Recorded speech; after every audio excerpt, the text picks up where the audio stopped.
Welcome to SportsBeat KC, the Kansas City Star's daily sports podcast. It's Wednesday, January 13th. I'm Blair Kirchhoff, and we're going to a press conference. A Chiefs press conference. The playoff opener for the Chiefs is Sunday, the Divisional Round game against the Cleveland Browns, and we're going to hear what some of these stars on the offensive side had to say about the game, their preparation, and other topics. First, you'll hear from Patrick Mahomes. The Chiefs and Browns haven't played against each other since the 2018 regular season, so maybe that's why, as the Browns' victory over the Steelers on Sunday night was unfolding, Mahomes was taking notes. He was also asked about the emphasis on stopping a trend from last year's playoffs, falling behind early. After a break, wide receiver Tyreek Hill also talked about last year's slow starts, and he shares with us the play he most regrets from the 2020 regular season. Finally, we'll hear from tight end Travis Kelce, who opened up about playing against his hometown team. Kelce grew up outside of Cleveland, and he knows how much this playoff run means to that city. He also knows he has fans, and the Chiefs have fans in Cleveland. You'll hear Chiefs Director of Communications Brad G. introduce the media members who asked the question. So let's get started with Wednesday's news conference. Hey Patrick, you ready? Ready to go. All right, we'll start first with Danny Welniak. Go ahead, Danny. Hey, Patrick. I just want to revisit something with you regarding playing Big 12 quarterbacks and how exciting it is to be doing this now in the playoffs against a guy like Baker Mayfield, and how much that rivalry still lives on. Yeah, I mean, obviously it's cool to get to play against him in such a big game in the playoffs and everything like that. Knowing him for a long time, since I was a senior in high school, and to be able to play on this stage it's going to be special. And I mean, he went to Oklahoma, went to Texas Tech, so he got the better of me in college. So I'll try to do my best to win in the NFL. Let's go next to Sam McDowell. Go ahead, Sam. Hey, Patrick. Travis just mentioned that as soon as you knew it was the Browns, that you basically had a notebook ready to go as far as preparation. Can you kind of describe when you initially started preparing for who you were going to play and what the very first preparations were? Yeah, I mean, right when the bye week started and we knew who the seeds were for the 7, 6, 5, 4, all those seeds that we could possibly play, I took a day where I watched each team. About 4 or 5 games of each team. And so just trying to get a general feel of what the defense is presenting, what offenses are doing to try to attack them from different teams and different offenses. And so I had a day's worth of film on the Browns. So whenever we found that out, I was able to look back at that, look at my notes, and try to see how it presents to us. Let's go next to Vahe Gregorian. Go ahead, Vahe. Hey, Patrick, this is a slightly different topic, but we see you when you're mic'd up doing stuff like telling guys nice hit and you know, kind of making a point of exhibiting sportsmanship. And I'm curious why that matters to you and maybe how you define sportsmanship. Yeah, for me, I just love the game. So I respect everybody else just as much as they respect me. And being able to go out there and play the sport that we love, I understand everybody's grind. Everybody's putting everything they have every single time they're on the field. And I mean, trust me, I want to win, but I respect everybody's grind of getting out there. And so I'm gonna do what I can to show that I appreciate them as much as I appreciate the guys on my team. Let's go next to Adam Teicher. Go ahead, Adam. Patrick, do you feel like you prepare any differently for a playoff game than you would a regular season game? And Brad, I'll have a quick follow-up as well. Yeah, I mean, I think you just take your intensity up a level. I mean, it's still the same preparation, just maybe try to dive deeper into the film study, dive deeper into the breakdowns and the different ways you can go out there and have success against a defense. But, I mean, just taking it to another level would be the biggest thing. Okay, and it's been 2 weeks now since you've played a game. Did you do anything special over this time to stay sharp, or just the things you normally would do? Yeah, I mean, I stayed on top of everything. I practiced as much as I could practice, getting reps in, making sure I get back to the fundamentals of the footwork and stuff like that, and then continue to work out and prepare myself. We didn't start the way we wanted to last year when we came off the bye, and so I want to make sure that we do a better job of starting a little bit faster and try not to put ourselves in that deficit. Let's go next to Matt Derrick. Go ahead, Matt. Hey, Patrick, last year, the early deficits in the playoffs were certainly kind of an identity for you. You put them on the Super Bowl rings. But this week, how much of that's a conversation, between you, the players, and the coaches, and how big of a focus is it this year to get off to faster starts? Yeah, I mean, it makes it a lot easier. I think you could say that. It's not something that we necessarily talk about. I think it's just kind of understood is that we need to come out playing our best football, playing the team that we're playing. They are coming in with a lot of confidence, playing really good football. And so we want to do whatever we can to get off on the right foot and try to build a lead early because, they're a good football team that's able to win football games. And so we're going to make sure that we come with our best effort from the first snap. Let's go next to Pete Sweeney. Go ahead, Pete. Patrick, it seems like some of the teams that have had success against you defensively have this ability to get pressure to you without blitzing. The Browns somewhat fall into that category. Knowing that going in, how does that maybe change your preparation or mentality as a quarterback? Yeah, I mean, I think I have to focus on the fundamentals for myself. I think it's the biggest thing. Trusting the O-line, trusting the game plan, and get the ball to my hands. The good thing about this team is we have a lot of great playmakers that can make plays happen in space. And so if I'm getting the ball out of my hands and getting it to them, if that's holding it, stretching plays out and throwing deep passes, or if that's getting it out quick, whatever way, in order to have success on the field, I'll try to do that. Let's go next to Harold Kuntz. Go ahead, Harold. Hey, Patrick, hope you're doing well. I just wanted to ask you about the Browns defense. You're kind of, in your notebook, what you saw out of them, and especially Myles Garrett, you guys, especially with the communication with the offensive line. How have you corrected that to face a guy like Myles Garrett just coming in, I think the third most sacks of anybody in the postseason that's left? Yeah, I mean, I'm same way. I've known Myles for a long time, being in high school, and trust me, he was the exact same size in high school as he is now. So I'm glad I didn't play him then. But he's a tremendous player, plays extremely hard, has a ton of talent, and that they have talent across that whole entire defense. And so for us, it's about executing at a high level, getting the ball out of my hands, kind of like I said, letting guys make plays, and we're gonna have to play our best football if we want to win a football game at the end of the day. We've got time for a couple more. We'll go Sarin and then Nate. Go ahead, Sarin. Patrick, I'm curious, having been through everything you guys did, won all the 3 comebacks last year in the playoffs, accomplishing the championship and everything. How different is your confidence level right now? Like, I know you were confident last year, but now not thinking you can do it, but knowing you can do it. How different is it this year? Yeah, I mean, you understand what it takes. I think that's the biggest thing. It's not easy. You have to put in a lot of work, but you understand that you can do it. And so just trying to keep it in perspective, going out there, having fun, enjoying it, playing to the best of our ability, and then letting things handle itself. And so we have a lot of veteran guys on this team now that have been through it. And so we're going to go out there with the mentality of not trying to get in those deficits again, but just try to find a way to win a football game and play the right way. We'll go last to Nate Taylor. Go ahead, Nate. Hey, Patrick, I have 2 questions for you. The first goes back to your film study. The Browns played 4 common opponents from you guys: Baltimore, Las Vegas, Houston, and New York. Just how much were they a part of the film study in terms of figuring out what might work for you guys? And then Brad will have a follow-up. Yeah, I mean, they definitely were. I mean, you see those different offenses, and they do a lot of the similar things that we do. And then I try to look at the offenses like the Texans and stuff like that do a lot of the similar type of stuff that we do, as well as Philly and all these other teams. And so you try to take away from the formations that they're in that are similar to ours. And even though we do different things out of those formations, you can kind of see where their defense is at and how they're combating that. And then they're going to make adjustments, and we're going to be able to make adjustments during the game. And then lastly, this often gets forgotten, but your legs were part of a dynamic with the offense last year. Obviously, it coming healthy as the season went along last year. Just how much do you feel like your legs may be an element that obviously the Browns have to sort of respect and game plan for as well? Yeah, I mean, I think you just have to take what's there and what presents itself. I think the best thing about the playoffs, you can't leave anything on the field. You got to leave it all out there. And so if it gets presented to me and I'm able to use my legs, I'll try to do that and try to stay away from getting those big hits and everything like that. But you definitely take it to a new level when it gets to the playoffs. And so we're excited to be here, and we're excited to find a way to win a football game. Patrick, we appreciate the time. Thanks for joining us. Thank you. Hey, it's Blair. We have a special subscription offer for SportsBeat KC listeners: unlimited digital access to the Kansas City Star's award-winning sports coverage. Sign up now for 1 year of Sports Pass for access to all the sports news, features, and columns presented on the kansascity.com site, and it's only $30. That's a 40% savings off our regular rate.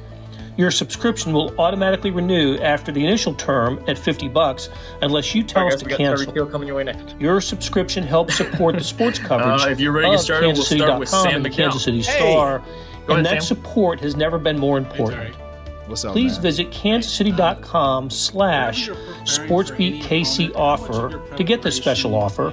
And as always, thanks for listening. Perceived weaknesses versus just trying to fine tune what you do best. You know what? I don't know, man. I just watch. I just usually just watch tendencies.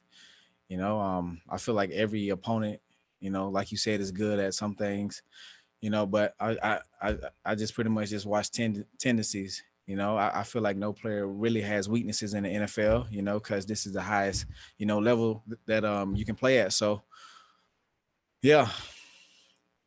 Let's go next to Herbie TLB. Go ahead, Herbie.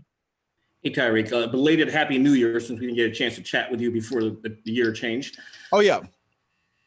We know the plays you've made, 1,200 yards, almost 1,300 yards receiving, 15 receiving touchdowns. But as you look back at the 2020 season, what plays stand out to you that you didn't make and that you wish you could have had back?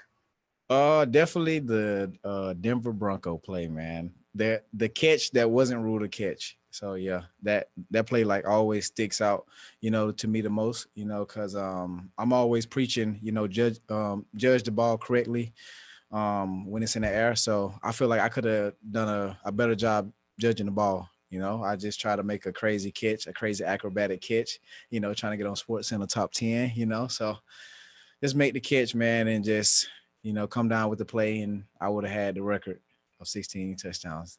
That like hunts me like every night, man. I'm like, man, I wish I would have caught it. So yeah, just that one play right there. Go next to Pete Sweeney. Go ahead, Pete. Hey, Tyreek, I know that you had been dealing with some kind of hamstring issue toward the end of the season. Right. How much did you benefit from these past couple of weeks off? And I was wondering if you could just describe how fresh you're feeling right now. Well, I feel great, man. I just feel like our medical team here does a tremendous job of just, you know, allowing us to like go out and work with, you know, our like off-field trainers and stuff like that. So I had a chance to go, you know, work out with Luther, go to this other place I worked out, you know, in the off season and get some more work, you know, outside of, you know, the Chiefs facility. So they allowed me to do that, you know, so right now I'm feeling great. Like I'm feeling good, man, you know, so I'm ready. I'm excited. Let's go next to Adam Teicher. Go ahead, Adam. Hey, Tyreek, Hey. It's been 2 weeks since you played in a game now. Right. Did you do anything special to stay sharp for this game coming up or anything special at all on you out of the ordinary? Nah, man, I just been training hard. Just like I just told Pete, I just been training hard. I've been on the jugs a lot. I've been on the tennis balls late at night. I've even been running a few routes, you know, on my own outside of, you know, what we do here with the Chiefs. So, I mean, you always got to keep the knife sharp, man. Always, you know. So I'm ready. Good time for a couple more. We'll go Karen and then Matt. Go ahead, Karen. Hi, Tyreek. Hey, how you doing? Great. Hey, what is your take on the Cleveland Browns? You watched the game they played to continue in the playoffs. What's your overall impression of them? Well, they definitely a building team, you know. So very good team, very young team. Offense is tremendous. Defense is good, you know. So I feel like we cannot take this opponent lightly. Like we got to play this game just like any other game. Come out, play hard, and just be the Chiefs, you know. So they got a bunch of playmakers on both sides of the ball, you know. So we just got to play ball, you know. And you know, I know my brothers in the locker room, like all of them ready for the challenge, you know. So it's gonna be a good game. So no, you're not gonna get the great. So no, you're not gonna get the great face mask comment from me. No, you're not. Let's go. We'll go next to Matt Derrick. Go ahead, Matt. Hey, Ty, good to see you. Good to see you, bud. Hey, you know, last year the big topic for the playoffs was the slow starts and getting Right. out to the deficits. Is that anything that you guys talk about this year as motivation? And is there anything that, you know, you're focusing on from your spot to feel like that you can get the offense going faster? Yeah. Our wideout coach brought it up today. Well, not today, probably yesterday, I believe. He was like, let's not put ourselves in that same position as we did last year, you know, because every team isn't going to be the same, you know. So we just got to come out and just have the energy, you know, we've had all year, you know. So get the ball to the playmakers, and just let Pat be special, man, with the ball in his hand, man. So that's all we got to do. Tyreek, we appreciate the time. Thanks for joining us. Thank you, guys. Corvette, popping him over here.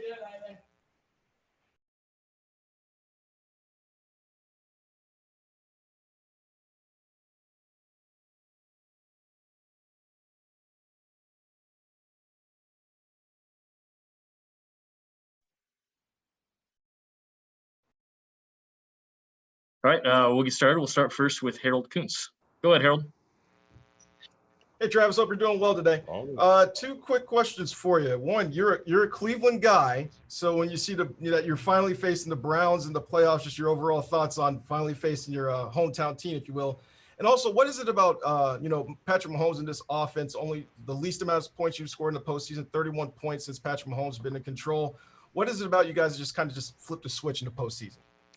I think to answer your first question, yeah, man, being from Cleveland and playing the Browns, it's definitely kind of up the ante a little bit. It made it a little bit more personal. I absolutely love Cleveland, but I understand that we are each other's enemies right now. So I got a lot of friends and a lot of family back in Cleveland telling me I'm the enemy, and it's definitely going to be fun going up against the Browns, and it's going to be an exciting game.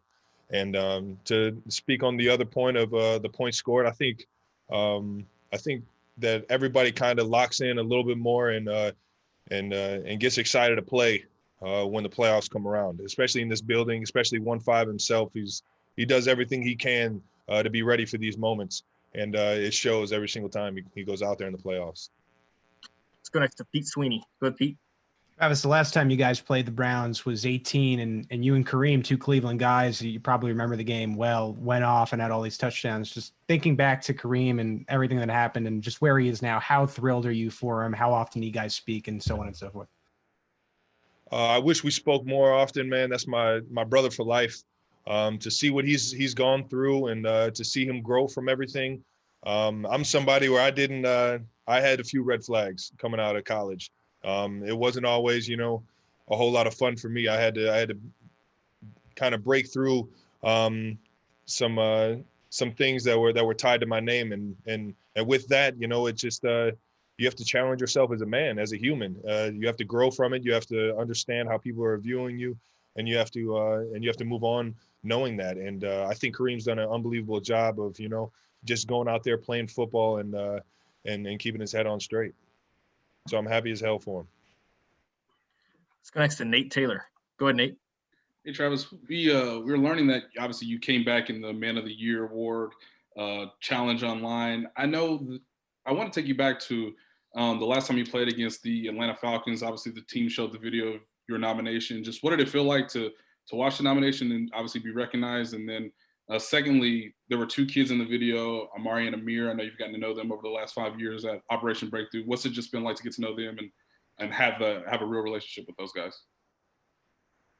Yeah, Amari and Amir, man, those guys, they'll light up the room every single time they walk in it, man. It's just two kids that are absolutely, very aware of their situation, but at the same time, man, they love life, man. They love life. They appreciate, what Operation Breakthrough is and everybody that's in that building that helps them, and it's just it's a beautiful thing, man. And to be honest, during the Falcons game when I was getting recognized, we were losing at that point. So it wasn't a fulfilling moment. You know what I mean? We were trying to secure the first round bye and or at least the first seed in the AFC. And my mind was more focused on that than it was actually. But Fish actually gave me a little tap and he said, "Hey man, congratulations."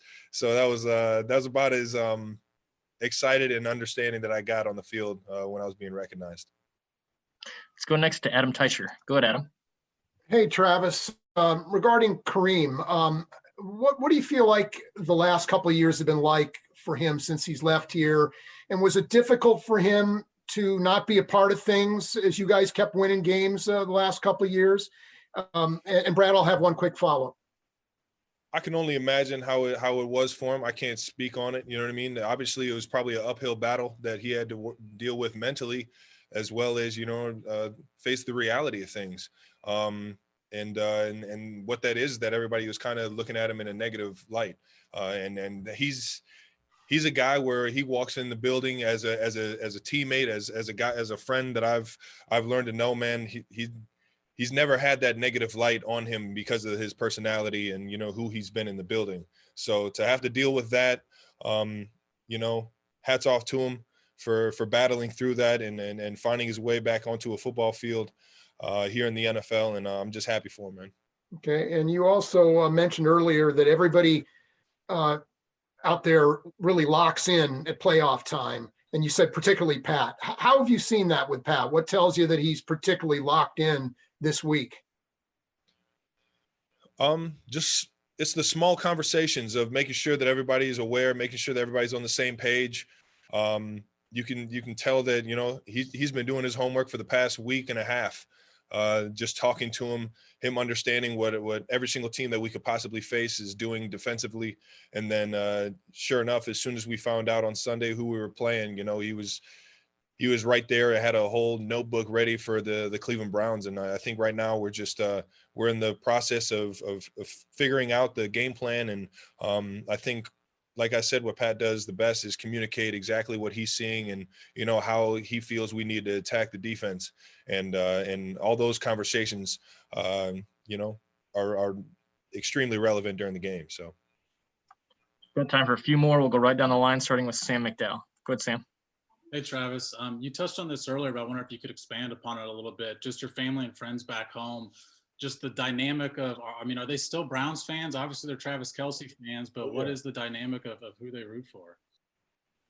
I mean, it's I got no hard feelings, man. I understand what it means to be a Cleveland sports fan, and to be a diehard at that. And I think a lot of the close friends and family are going to be wearing their Chiefs gear, but maybe throw a orange shirt with a nice brown helmet on underneath or something like that, man. It's definitely going to be mixed feelings for a lot of people that I know, but at the same time, I'm going in with a mindset that Kansas City Chiefs got to win this game. Go next to Matt McMullen. Go ahead, Matt. Hey, Travis. You mentioned a few times this year how the crowd still a limited capacity, but that you've felt that energy all season long. Just how excited are you to feel that on Sunday back in the playoffs? And also, are you repping Tyreek's brand there on your shirt? Oh, yeah. I'm a soul runner. I might not be as fast as Tyreek, but I'm still a soul runner. You can't take that away from me. Shout out to Tyreek and what he's doing with the soul runner and everything he's doing in the community, man. That guy's unbelievable. But to go back to I'm sorry, what was the first question you had? My apologies. Just feeling the playoff environment. I know it's a limited capacity crowd, but you've mentioned how the crowd all year, just 17,000 or whatever, is still brought it every single game. How excited are you to feel that? I'm excited to see how we take it up a notch. The playoffs, us on the field can't be the only ones that take it up a notch. So the kingdom, we're hoping that you're loud and proud and ready to wreak havoc just like we are. We'll go last to Mackenzie Nelson. Go ahead, Mackenzie. Hey, Travis, I was just wondering, as you guys enter the playoffs, is there anything that sticks out to you or anything that's different about this year's team versus last year's? I would say the biggest difference is just the confidence that we have in knowing who we are and knowing how to be the best us, if that makes sense. I think what Coach Reed has done, I've said this a million times, I think what he does is he presents a challenge for us week in and week out.